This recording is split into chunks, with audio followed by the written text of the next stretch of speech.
Vamos, então, harmonizar, né, o nosso ambiente, fazendo a leitura do livro Caminho, Verdade e Vida, da leitura do item 39. Entra e coopera. E ele, tremendo e atônito, disse: Senhor, que queres que eu faça? Respondeu-lhe o Senhor: levanta-te e entra na cidade, e lá te será dito o que te convém fazer. Está em Atos, no capítulo 9, no versículo 6. Esta particularidade dos Atos dos Apóstolos reveste-se de grande beleza para os que desejam compreensão do serviço com o Cristo. Se o Mestre aparecer ao rabino apaixonado de Jerusalém, no esplendor da luz divina e imortal, se lhe dirigia palavras diretas e inolvidáveis ao coração, por que não terminou o esclarecimento, recomendando-lhe, em vez disso, entrar em Damasco a fim de ouvir o que lhe convinha saber? É que a lei de cooperação entre os homens é o grande e generoso princípio com o qual Jesus segue de perto a humanidade inteira pelos canais da inspiração. O Mestre ensina aos discípulos e consola-os por intermédio deles próprios. Quanto mais o aprendiz lhe alcança a esfera de influenciação, mais habilitado estará para constituir-se em seu instrumento fiel e justo. Paulo de Tarso contemplou o Cristo ressuscitado em sua grandeza imperecível, mas foi obrigado a socorrer-se de Ananias para iniciar a tarefa redentora que lhe cabia junto dos homens. Essa lição deveria ser bem aproveitada pelos companheiros que esperam ansiosamente a morte do corpo, suplicando transferência para os mundos superiores, tão somente por haverem ouvido maravilhosas descrições dos mensageiros divinos. Meditando o ensinamento, perguntem a si próprios o que fariam nas esferas mais altas, se ainda não se apropriaram dos valores educativos que a Terra lhes pode oferecer. Mais razoável, pois, se levantem do passado e penetrem a luta edificante de cada dia na Terra, porquanto, no trabalho sincero da cooperação fraternal, receberão de Jesus o esclarecimento acerca do que lhes convém fazer.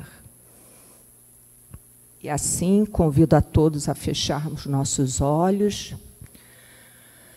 para, neste ambiente de paz, elevarmos o nosso pensamento a Deus, nosso Pai, e a Jesus, nosso Mestre e amigo, para que nesta manhã tão linda de domingo, possamos, Senhor, receber todo o ensinamento necessário, todo o esclarecimento, a Tua luz para iluminar nossa caminhada.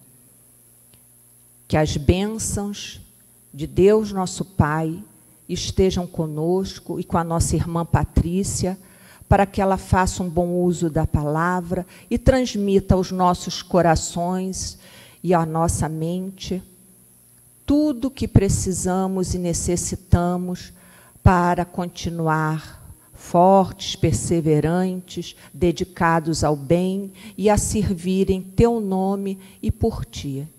E assim damos graças a Deus e iniciamos a nossa reunião deste domingo. Que assim seja, graças a Deus.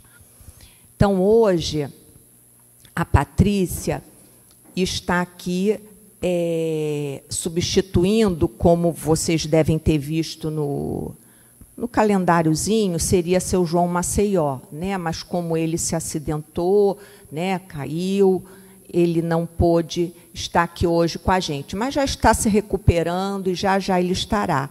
E a Patrícia vai nos falar de uma lição que está no livro Fonte Viva e que se intitula Que Farei? Tá? Então, vamos ouvir e que Deus esteja contigo.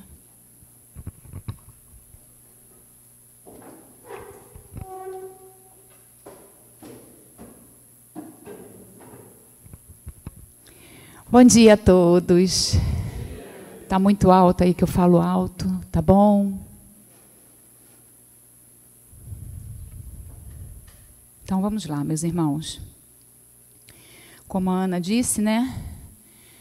Estamos aqui e ontem eu participei de uma palestra e vim trazer esse mesmo tema e que, por sinal, de muito boa reflexão para todos nós.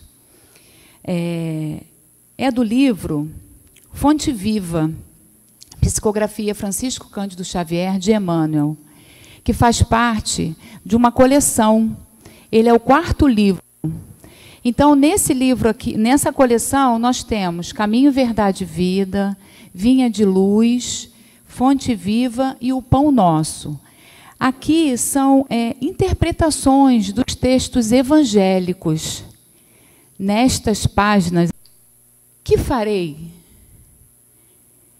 Quando eu peguei para estudar para a palestra, eu fiquei me questionando, o que farei? O que eu estou aqui no planeta Terra? O que eu estou fazendo? Tem alguém vindo pela primeira vez à casa? Não. Não? Então, todos aqui, em algum momento, já teve contato, né, com os ensinamentos de Jesus, da doutrina espírita. Então, eu sei que eu sou um espírito imortal. O que morre é a carne. E o que eu farei? O que eu estou fazendo com a minha experiência aqui na Terra? Como eu estou aproveitando a minha viagem aqui? Que aqui não é definitivo. O plano espiritual é a minha casa definitiva. O que eu estou fazendo? Então, vamos ver se ao longo da palestra a gente consegue estar respondendo e refletindo mais, e ao sair daqui a gente possa realmente fazer algo diferente. E aí, quando eu peguei, como a Ana leu, a gente de vez em quando vai ler, ou para um evangelho no lar, ou quando a gente vai fazer a direção, o estudo, a gente lê, aí tem assim, ó, Paulo, Atos, o capítulo tal, versículo tal. O que seria isso? O que seria Paulo? E Atos seria o quê? Então, antes da gente entrar na mensagem em si, que a gente vai entrar, eu trouxe como se fosse uma retrospectiva. Quem seria Paulo? Que Paulo é esse? Né? Então, eu fiz um breve resumo. Ué, Patrícia, escreveu errado? Saulo? Não, não escrevi errado. Paulo, antes de se converter, ele se chamava Saulo de Tarso. E aí, eu divulgo com muita intensidade esse livro. Não se apeguem à grossura, se apeguem à história que tem aqui dentro, onde a gente mergulha, vivendo cada ensinamento e cada passagem neste livro Paulo e Estevão. Quem ainda não teve oportunidade, tire um tempinho e leia. Vocês vão gostar. E vão ver toda a trajetória, porque é muito extenso, então eu tentei trazer bem resumidamente aqui, né? Então, Saulo, que era Saulo de Tarso, nos primeiros anos da sua vida aqui encarnado, ele frequentou a sinagoga, onde aprendeu dos textos sagrados até a aritmética. Então, naquele tempo, lá um pouco depois de Jesus, ele já sabia os textos sagrados e a aritmética. A gente vê que hoje, em 2024, quando a gente fala em aritmética, para quem não é muito da exata, né, já fica, meu Jesus, ai, né? Então, ele lá naquela época, ele já dominava muito bem. Então, a gente já vê doutor da lei e tinha seguidores, tinha discípulos. Hoje nós temos seguidores, né, através da internet, mas naquela época eram seguidores mesmo, as pessoas que seguiam aquele que se dizia e fazia determinada lei. Então, ele participava, ele era presidente, um dos grandes presidentes do Sinédrio. Patrícia, o que é sinédrio? O que era sinédrio? Sinédrio era um local onde se reuniam as pessoas para fazer assembleias.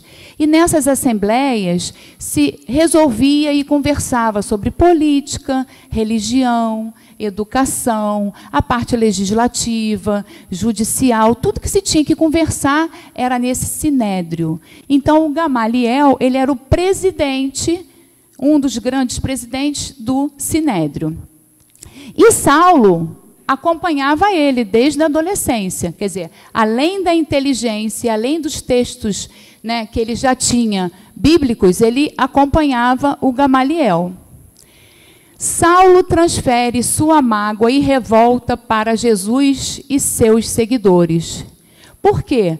Porque ele defendia as leis de Moisés. Olho por olho, dente por dente. E como aceitar que alguém que me fez mal, eu perdoe ou eu dou uma minha outra face para que ele me bata? Então, ele não compreendia e ele fazia a perseguição para com os discípulos. E a gente vai ver mais à frente, onde ele faz um discurso esclarecendo tudo isso. E ele considerou o Saulo ainda o seu primeiro grande triunfo contra o Nazareno e a lapidação do jovem Estevão. Então, é aqui o nome Paulo e Estevão, porque depois que ele encontra com Jesus, ele se converte e passa a se chamar Paulo. Por isso, Paulo de Tarso, e por isso o livro Paulo e Estevão, porque narra, né, todos os acontecimentos que aconteceram entre Paulo e Estevão, e, vamos dizer assim, a sua família, a irmã do Estevão, Abigail, mas é mais aprofundado. Bem, e o que quer dizer Atos, que a gente às vezes lê e repete assim, mas não entende, né? Ou a gente não para... Atos, vamos dizer assim, é quando se resume em falar Atos dos Apóstolos. No livro Vida e Atos dos Apóstolos, no item Ato dos Apóstolos, de Caibar Schutel, ele nos traz assim: Atos dos Apóstolos é um dos livros do Novo Testamento, escrito em grego pelo evangelista Lucas. Lucas foi um dos grandes discípulos de Paulo, convivia com ele diariamente. Ele era médico, mas ele acompanhou Paulo, né, em toda a sua trajetória. Lucas, o autor do terceiro evangelho. Esse livro, Atos dos Apóstolos, contém a história do cristianismo desde a ascensão de Jesus Cristo até a chegada de Paulo em Roma, segundo dizem, no ano de 63. Atos dos Apóstolos consta de 28 capítulos.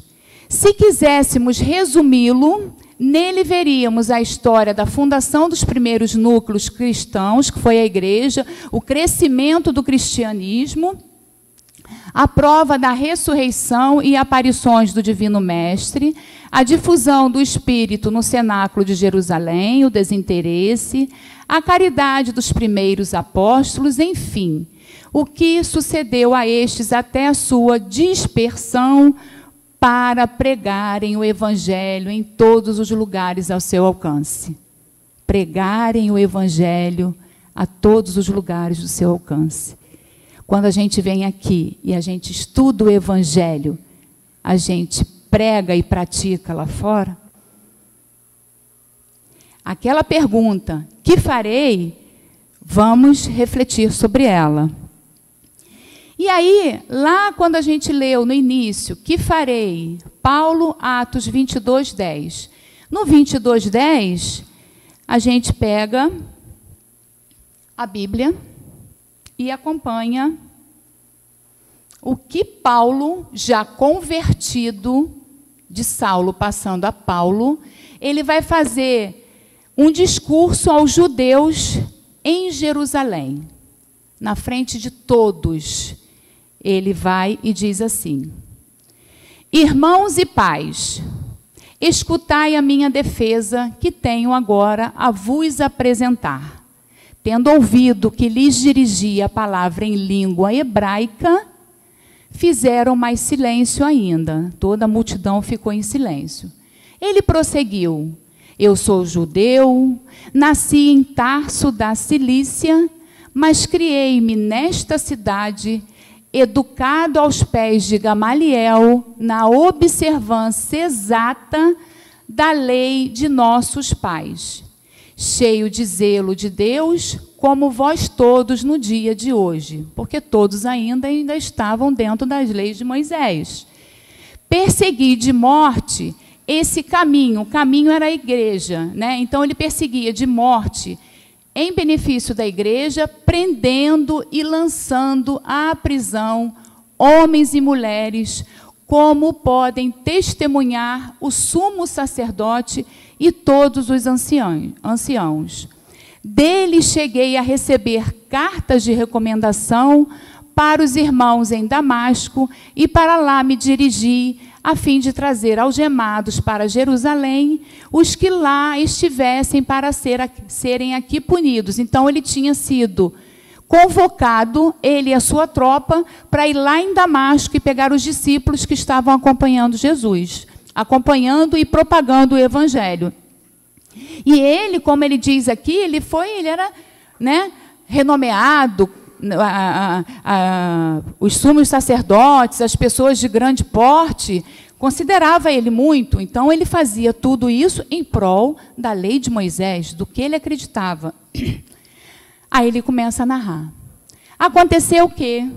Estando eu a caminho e aproximando-me de Damasco, de repente, por volta do meio-dia, uma grande luz vinda do céu brilhou ao redor de mim. Caí ao chão e ouvi uma voz que me dizia: Saulo, Saulo, por que me persegues? Respondi: quem és, Senhor? Ele me disse: eu sou Jesus, o Nazareu, a quem tu persegues. Vamos dar uma paradinha aí. Quando eu comecei a ler isso aí, primeiro vamos só comentar que ele caiu ao chão. Ele estava sobre um cavalo, ele e toda a sua tropa, e quando veio a luz, né, Jesus, ele cai do cavalo, por isso que ele cai ao chão, como ele narra aqui. Aí, quando eu comecei a colocar aqui, eu falei, Nazareu. Aí a gente, na nossa ignorância, né, eu acho que o rapaz escreveu errado, né? Aí vamos lá, no Atos dos Apóstolos, né? Aí aqui já é Mateus 2:3, nos diz assim: Nazareu ou Nazareno. Duas formas, são duas transcrições correntes do mesmo adjetivo, que pode ser usado, derivado do nome da cidade de Nazaré ou discípulos de Jesus. Então, está certo. Os que... Vamos lá, voltando. Então, a quem tu persegues? Os que estavam comigo viram a luz, mas não escutaram a voz de quem falava comigo. Eu prossegui. Senhor, que farei? Em algumas traduções está assim, ó, Senhor, que queres que eu faça? E o que o Senhor me disse, levanta-te e entra em Damasco. Lá te dirão tudo o que te é ordenado fazer. Como eu não enxergasse mais por conta do fulgor daquela luz, cheguei a Damasco, levado pela mão dos que estavam comigo. Então, os que estavam ao meu redor viram a luz de Jesus, mas não ouviram o que Jesus falou com Saulo ainda, Saulo. E Saulo, em momento nenhum, pensou, vou ter que deixar toda a minha vida, vou ter que me renunciar de tantas coisas. Ele simplesmente falou, o que quer que eu faça? Aí eu faço a seguinte pergunta para nós aqui. Se Jesus aparecesse agora, na nossa frente, o que a gente faria? Se converteria de imediato? Ou falaria para ele: ai, Jesus, estou tão cansada, trabalho tanto, lá onde eu frequento, no Vinha de Luz, eu faço, as pessoas não me entendem.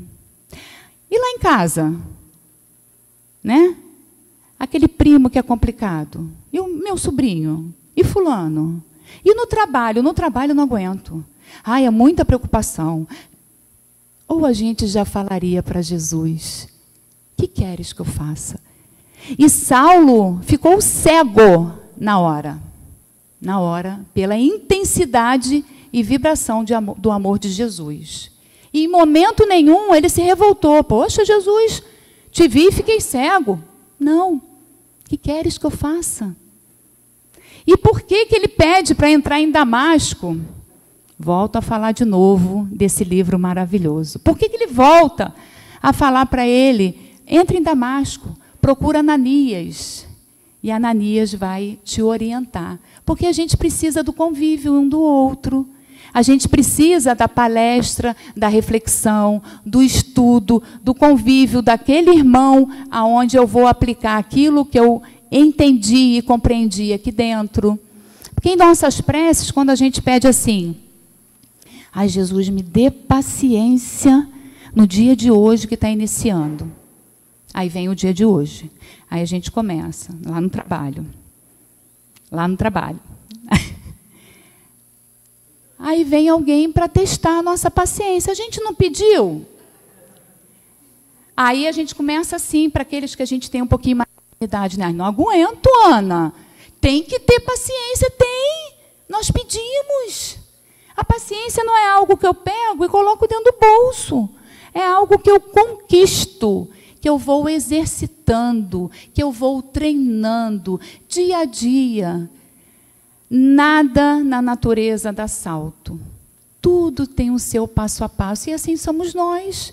Para a gente chegar à perfeição, a gente vai ter que ir devagarinho. E vamos chegar. Agora a gente tem que querer. Já começar a fazer essa reflexão. O que eu faria? O que eu estou fazendo? Se Jesus aparecesse agora. Eu, quando comecei a estudar, eu pensei assim: o que eu faria se Jesus aparecesse agora para mim? Vamos refletir o que eu faria. E Paulo vem nos dar esse exemplo maravilhoso do verdadeiro discípulo, desse despertamento e dessa transformação imediata que ele teve. Patrícia, mas ele teve contato com Jesus, né? Eu não tive. Aqui ainda, no início, ele nos traz assim, Emmanuel.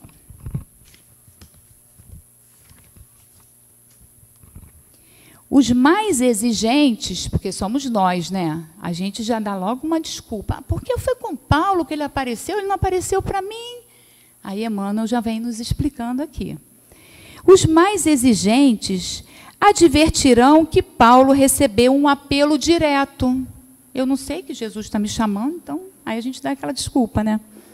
Mas, na verdade, todos os homens, menos rudes, têm a sua convocação pessoal ao serviço do Cristo.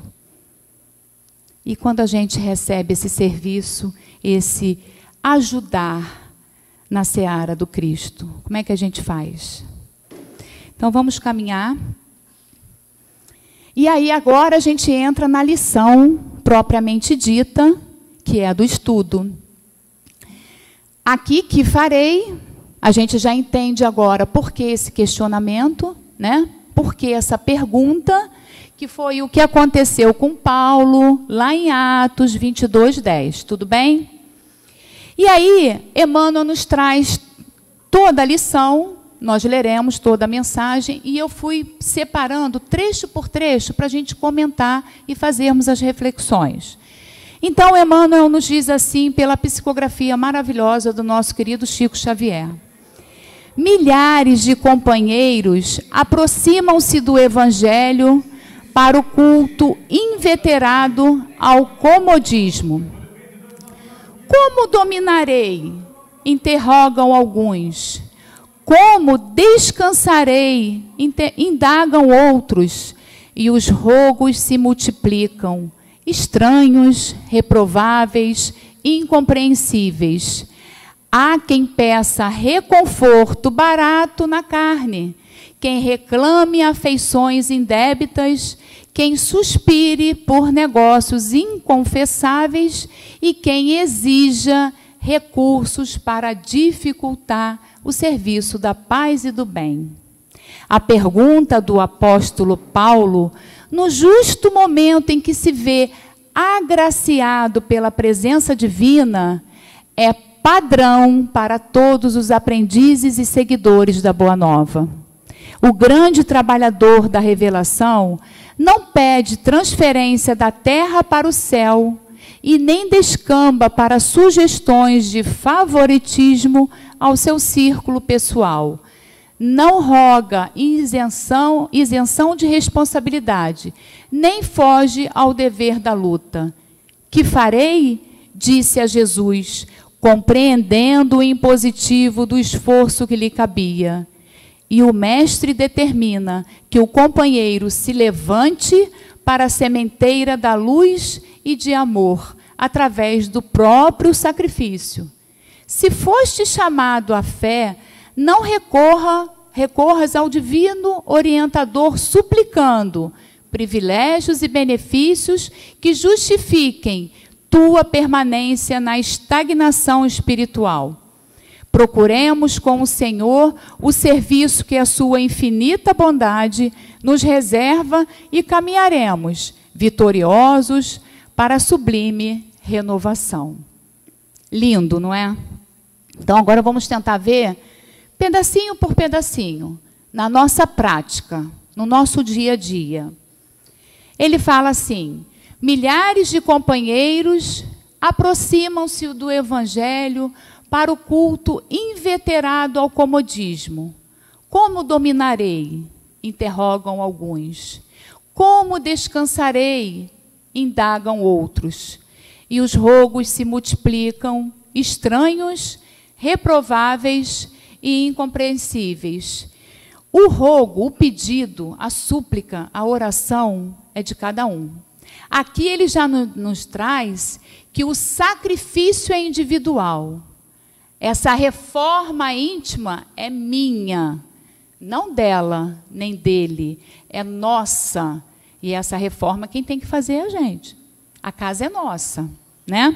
Então ele já vai nos dando assim. E como dominarei? Como descansarei? Em qual momento? A gente já vai vendo que estamos aqui não é a passeio. Estamos na terra para trabalhar, para servir, para nós evoluirmos. Então não vamos, nós espíritas, pensar em descanso. Vamos servir, vamos trabalhar.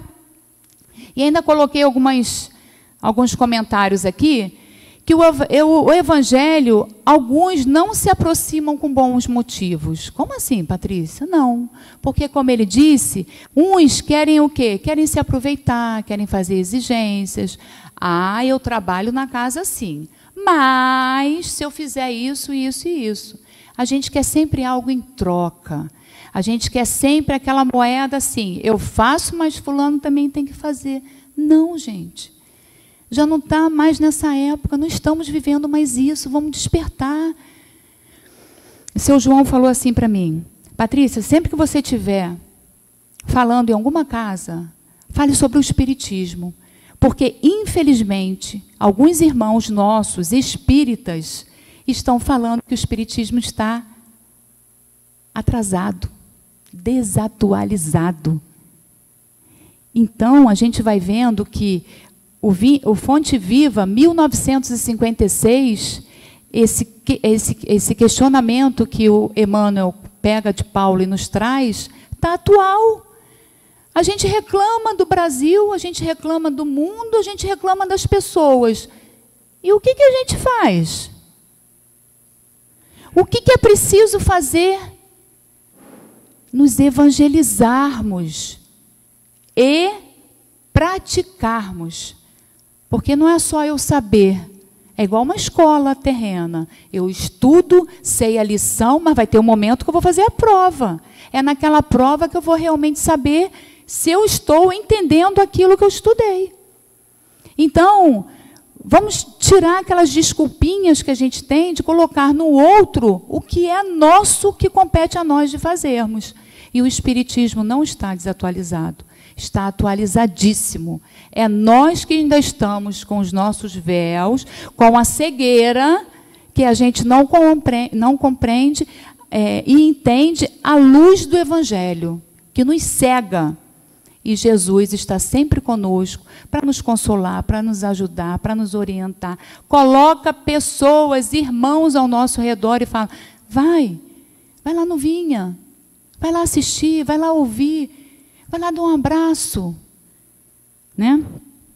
Então, eu coloquei aqui, ó, só querem o quê? Exigências, algumas vantagens e têm interesses egoístas. Culto repetido, cristalizado, enraizado. Antigamente, né, você errava, você pecava, então eu vou falar 50 vezes aquela oração.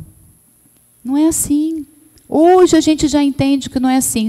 Então, se hoje a gente entende que não é assim, o que está fazendo para eu mudar? O que eu estou fazendo para eu mudar?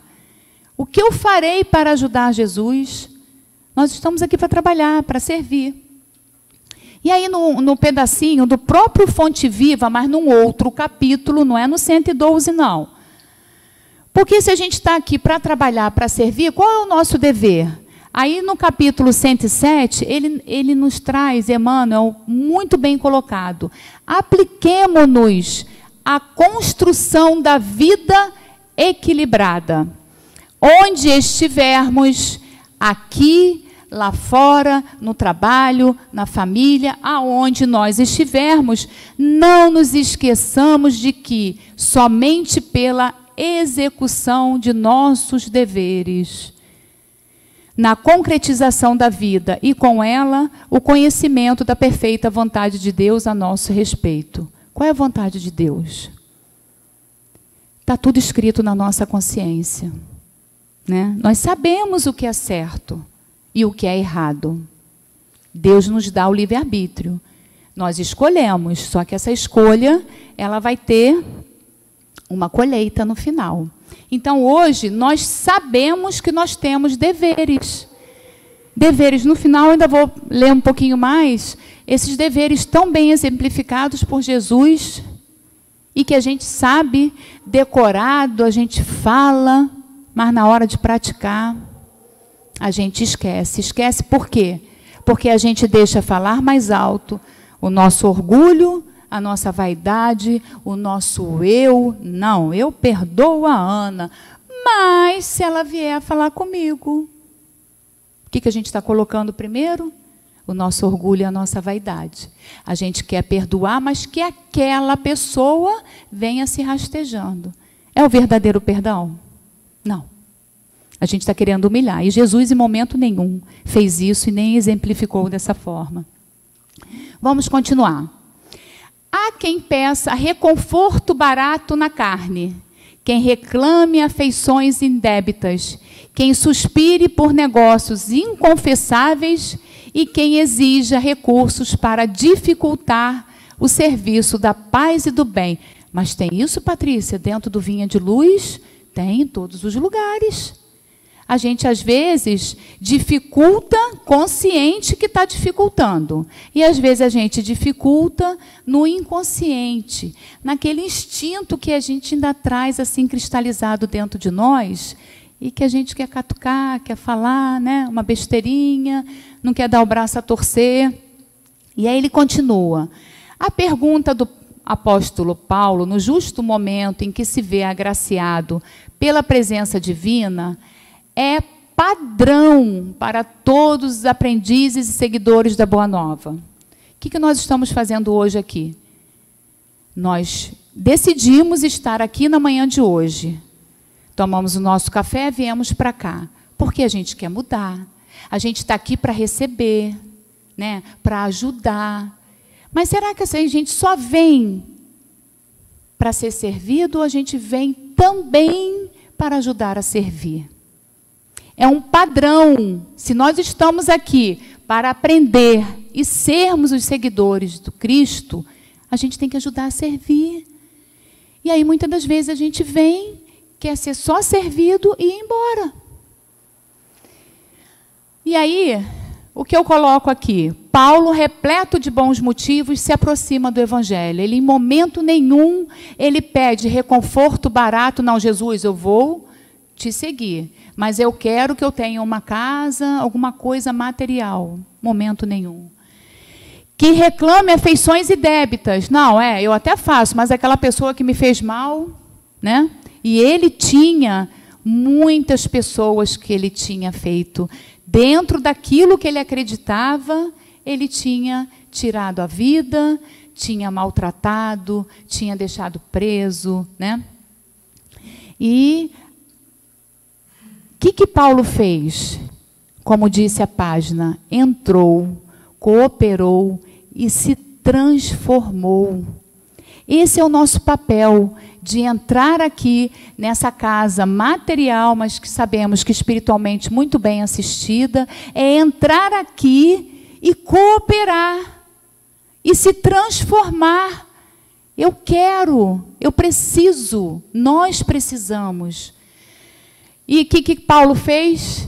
Trabalhou e serviu em nome do Cristo. Mas será que foi assim? Ele trabalhava assim 1 horinha para Cristo e as outras 23 horas lá com a família, com o trabalho. Aí aqui, ó, volto eu de novo. Paulo e Estevão. Na página 9. O que Paulo fez? Negou-se a si mesmo. Arrependeu-se de tudo que ele tinha feito. De tudo, achando que estava fazendo certo. Tomou a cruz e seguiu o Cristo até o fim de suas tarefas materiais. Será que ele sofreu? Entre perseguições, enfermidades, apodos que é apelidos, zombarias, desilusões, deserções, pedradas, açoites e encarceramentos. Paulo de Tarso foi um homem intrépido, ou seja, corajoso e sincero, caminhando entre as sombras do mundo. Ele sofreu isso tudo e venceu. Ele não desistiu. Ele teve bom ânimo. Ele acreditou naquilo que ele estava pregando e exemplificando. Ah, Patrícia, mas foi Paulo, né? Que Jesus está ao nosso lado o tempo todo. E Paulo viveu isso num outro mundo? Não, foi aqui na Terra. Foi aqui na Terra. Aprendendo a conviver com os diferentes irmãos. Cada um tem um modo de ser, de pensar. Deus nos criou simples e ignorantes. E cada um com seu livre-arbítrio para caminhar. Então, eu posso ter tomado um caminho, um atalho, e a Ana tomou o caminho reto. A Ana já tem uma outra visão, eu não. Porque eu escolhi. Então, Deus não castiga, Deus não pune, Deus nos dá a liberdade, porque é esse merecimento que a gente tem que ter de nós nos aprimorarmos e crescermos. Né? Senão, nós seríamos robôs. Conscientes do nosso dever na edificação da fé. Como é que está a nossa fé? Né? Como está a nossa fé? Porque é a nossa fé que vai nos dar suporte para passarmos pelas nossas tribulações do mundo. É a nossa fé. E como está a nossa fé? Hoje só pergunta, né? Como está a nossa fé? Então, vamos fazer essa edificação, essa base forte da fé, para quando vier o vendaval, a tempestade, a gente saber e acreditar naquilo que a gente lê, que a gente estuda, né? Que a gente aceita. E aí, continuando lá, o grande trabalhador da revelação não pede transferência da terra para o céu e nem descamba para sugestões de favoritismo ao seu círculo pessoal. Não roga isenção de responsabilidade, nem foge ao dever da luta. Que farei? disse a Jesus, compreendendo o impositivo do esforço que lhe cabia. Então, nós temos esse esforço cabe a cada um. Cabe a cada um. Então, que hoje a gente pense, o que eu farei? O que eu faria se Jesus estivesse à minha frente? O que eu preciso mudar? O que eu posso mudar? Porque a gente, às vezes, acha que a gente nunca pode mudar, né? Ai, dá muito trabalho. Mudar, fazer dessa reforma íntima, dá trabalho, porque é com a gente. Porque com o outro a gente repara o defeito. Com o outro a gente acha que tem que mudar. Ah, mas se Ana mudasse, eu mudaria. Não, inverte o papel, muda você. Sem esperar que a Ana mude. É o nosso exemplo, é o nosso jeito de ser. E de viver melhores rumo a Jesus. Aí eu botei algumas reflexões também. Será que já decidimos agir em favor do Evangelho?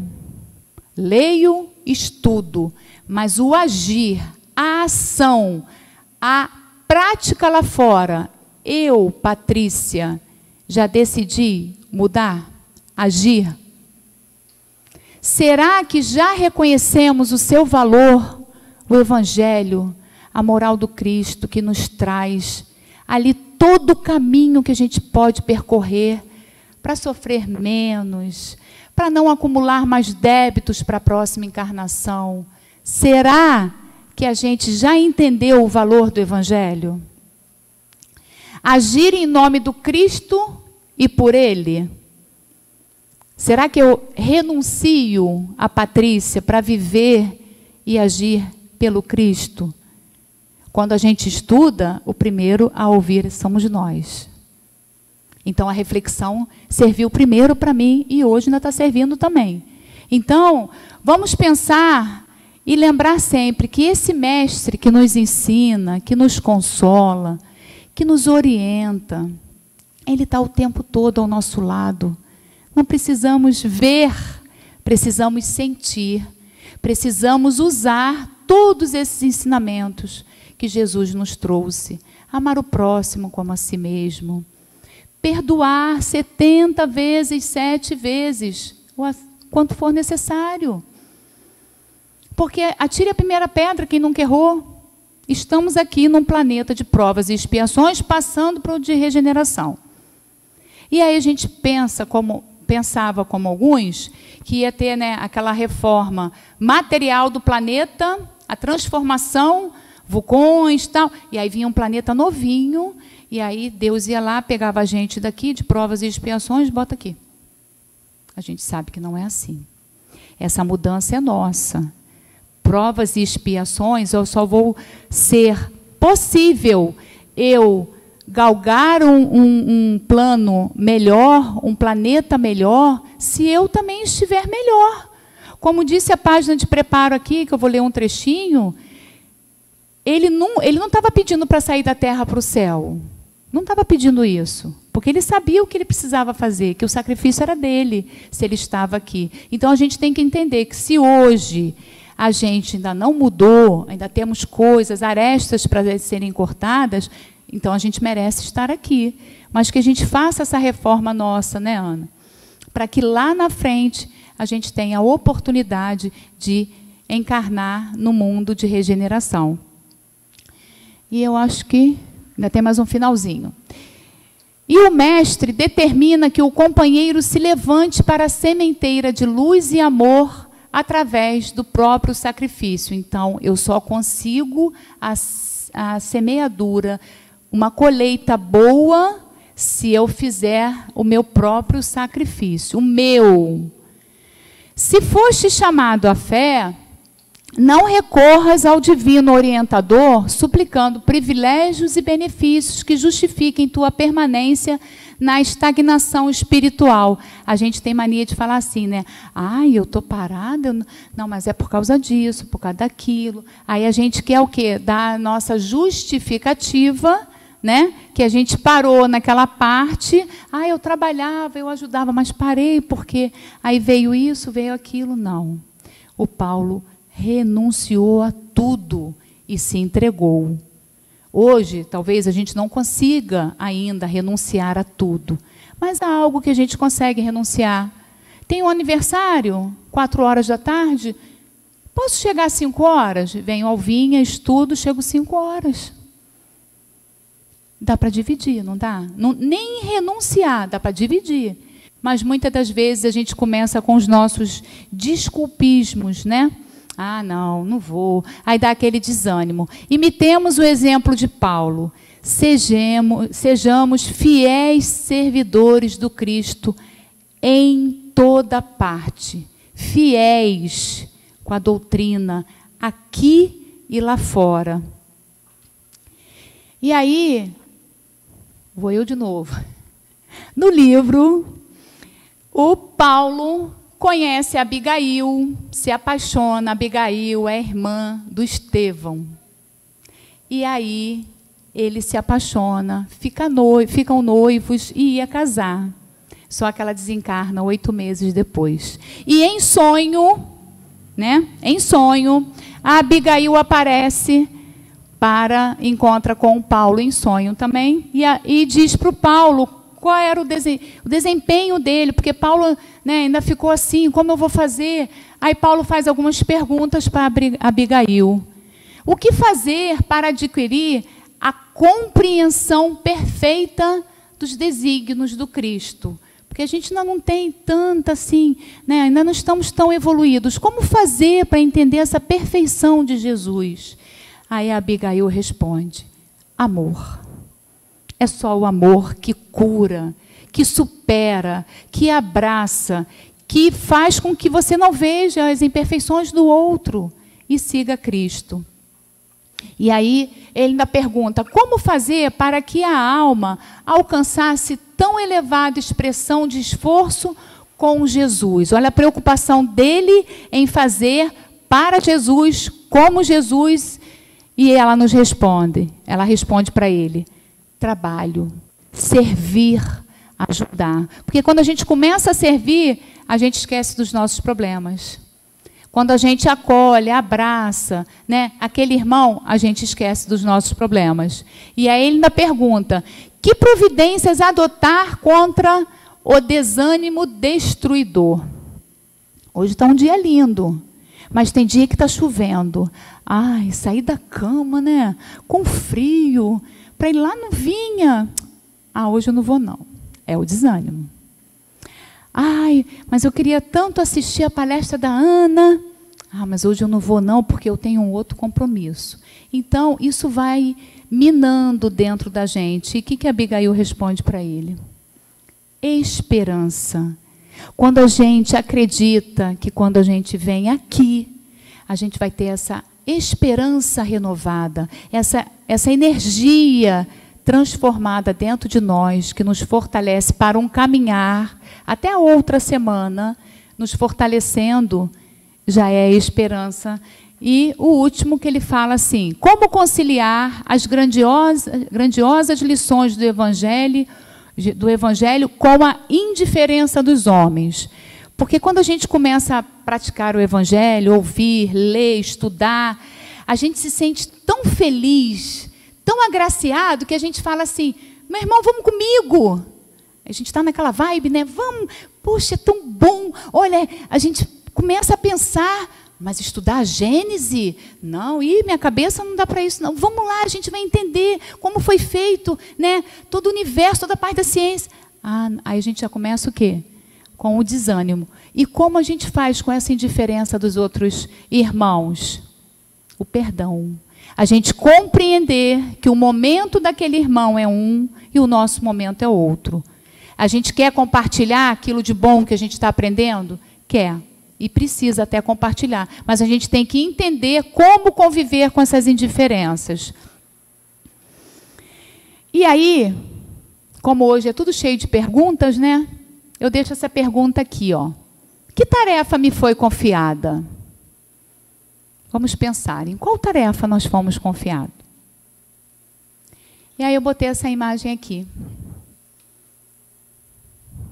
Jesus, de braços abertos, nos esperando o nosso despertar. o nosso transformar para nos melhorarmos, mas depende da gente. E ainda trouxe um trechinho, é do Evangelho segundo o Espiritismo, Instrução dos Espíritos, do Espírito Erasto, no capítulo 20, item 4. Ide, pois, e levai a palavra divina, arme-se a vossa falange de decisão e coragem. Mãos à obra, o arado está pronto, a terra espera. Arai, vamos trabalhar, vamos ajudar, vamos ter bom ânimo, esperança, amor em nossos corações. Vamos ter essa decisão e coragem do Paulo de Tarso, que no momento exato ali se transformou. Vamos nos espelhar em exemplos de verdadeiros cristãos e que deixaram esse legado aí como esperança para a nossa transformação. E eu acho que chegamos ao final. Chegamos. Quero agradecer a todos e que eu consiga ter deixado uma perguntinha como reflexão e que a gente tente, no dia a dia lá fora, praticar o verdadeiro evangelho, que é o do nosso Senhor Jesus Cristo. Que a paz de Deus esteja com todos. Obrigada.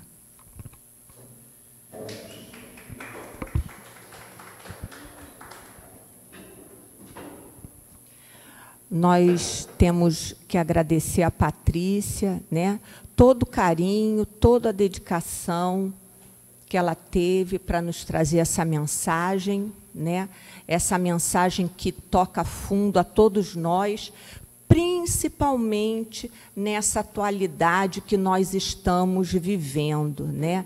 Esse exemplo de Paulo de Tarso, né? Da história dessa passagem dele aqui pela terra, né? Nesse encontro com Jesus, é um pouco a história de todos nós. E ele viveu e nos deixou, como a Patrícia acabou de nos mostrar, um exemplo de quem viveu em fraternidade, né? Hoje em dia existem palavras muito bonitas, né? Todos falam, todos citam, né? Como a gente ouve muito, seja a mudança que você quer ver no mundo, né? Mas essa mudança que nós queremos ver no mundo, ela tem que começar por nós mesmos, nessa vivência em fraternidade. E essa vivência em fraternidade é o que Paulo fez, amando ao próximo, né? Como Jesus ensinou, amando ao próximo como a si mesmo. Então, vamos procurar no nosso dia a dia estudar as obras básicas, né? Precisamos estar conscientes da importância do estudo, porque essa fé edificada, né? Que Patrícia acabou de nos mostrar aqui, essa fé edificada, a gente só a tem quando a gente estuda, compreende e tem a exata noção do que é a fé raciocinada que Kardec nos trouxe. Então, que este momento de reflexão e de estudo nos acompanhe no transcurso desta semana, para que, acima de tudo, a gente viva a fraternidade, viva o amor ao próximo no nosso dia a dia, mudando cada dia um pouquinho. Convido a todos agora para elevarmos o nosso pensamento, porque vamos estar encerrando a primeira parte do nosso trabalho da manhã de hoje, e, em seguida, vamos passar para a segunda parte, que é o passe.